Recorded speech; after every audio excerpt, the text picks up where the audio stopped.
170,000 Canadians experience brain injury every year. That's one person every 3 minutes. Brain injury can affect individuals, it affects families, and it affects communities.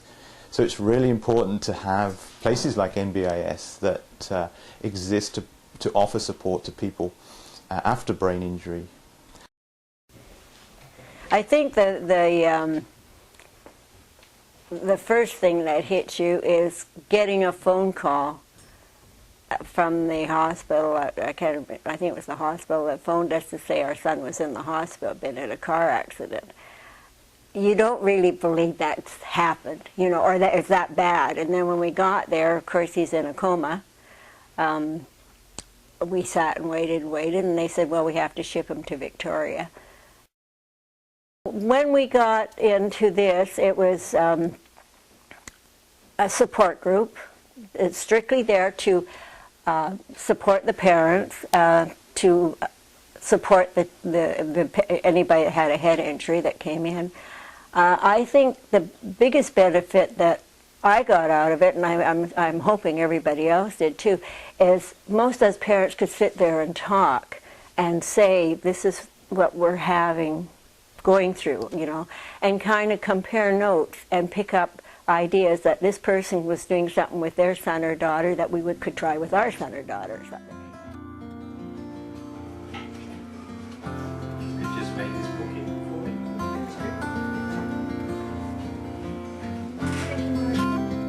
So it's 1977. Tell me a little bit about your story. What happened when Boyd came out of the hospital? What was waiting for you? He was in Victoria originally. He was in a coma for 6 weeks. And 2 weeks after he came out of his coma, he was 2 months in Victoria. He was transferred up here to Nanaimo, to rehab in Nanaimo. And he was in rehab here from January till November of that year, of '78.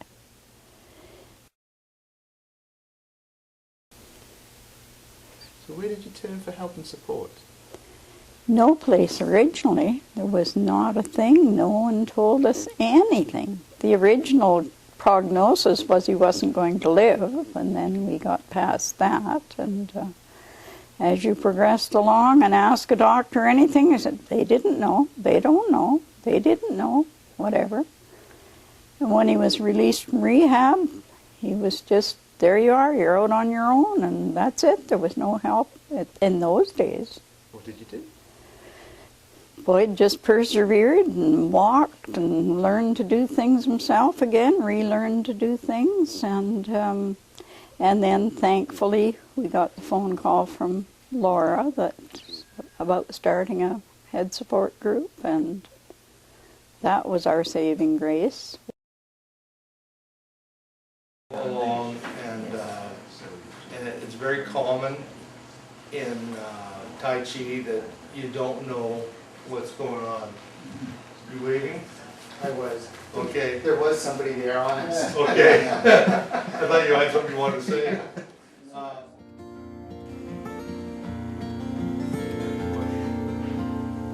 The aurora borealis sings on a cold December's night. Your right foot. I heard a shooting star as it burned its path in light. And Sirius just goes crazy. Lynn. Yes. Hi. Good morning. It's 1986. Tell me a little bit about your story. What happened when Pat came out of the hospital? What was waiting for you? Well, it was a long journey because Patrick was taken to Victoria immediately, and they really gave him no hope to even survive. So we were in Victoria in intensive care, and then he started rehab in Victoria. And so I ended up taking a leave from my job and living in Victoria for most of a year.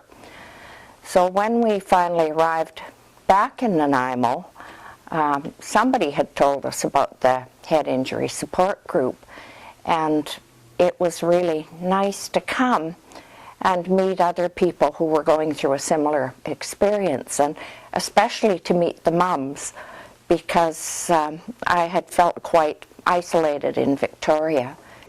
NBIS, as we know it today, still hadn't formed by this time, but it sounds as though some of the work of Irene and Marge and others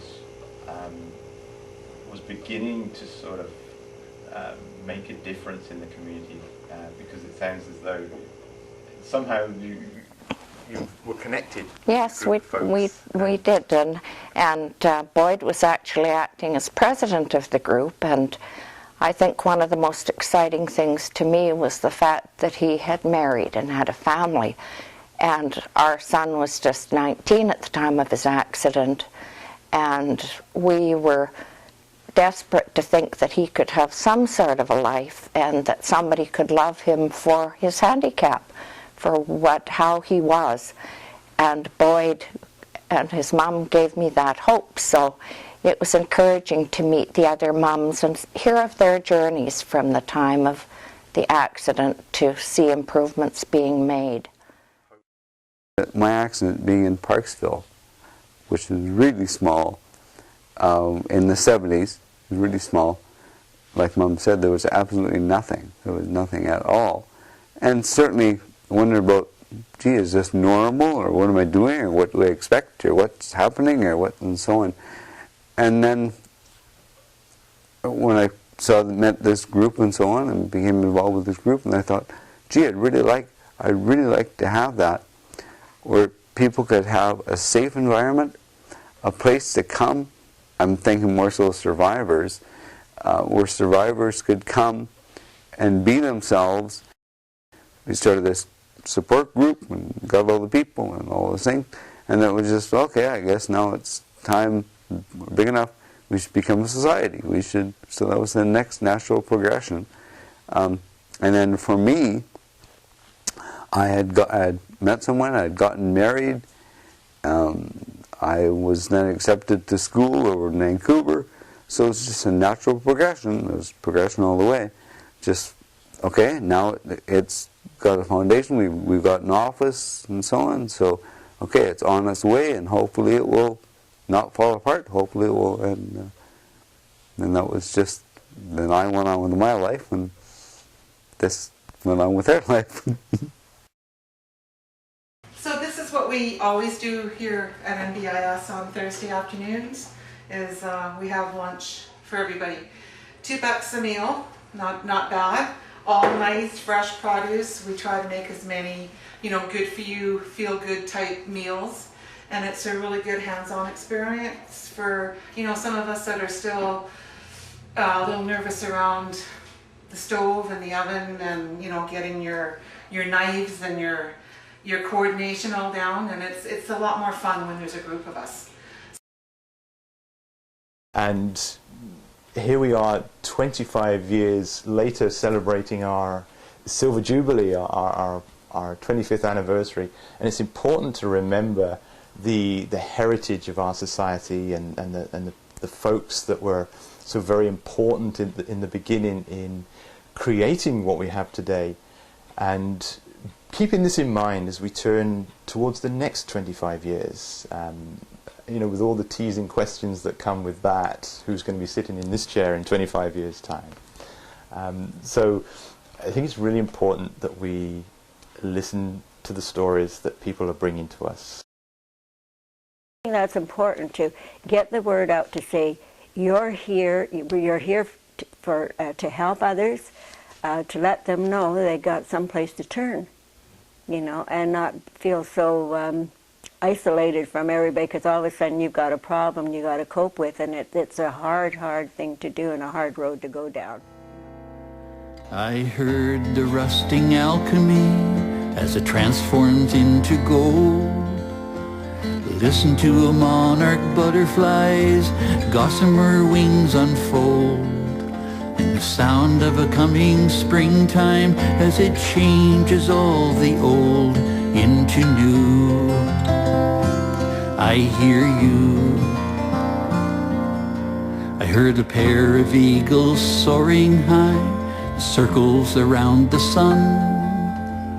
Listen to a tiny spider as her silken web was spun, and the sound of a prairie rainbow as it metamorphed from one into two. I hear you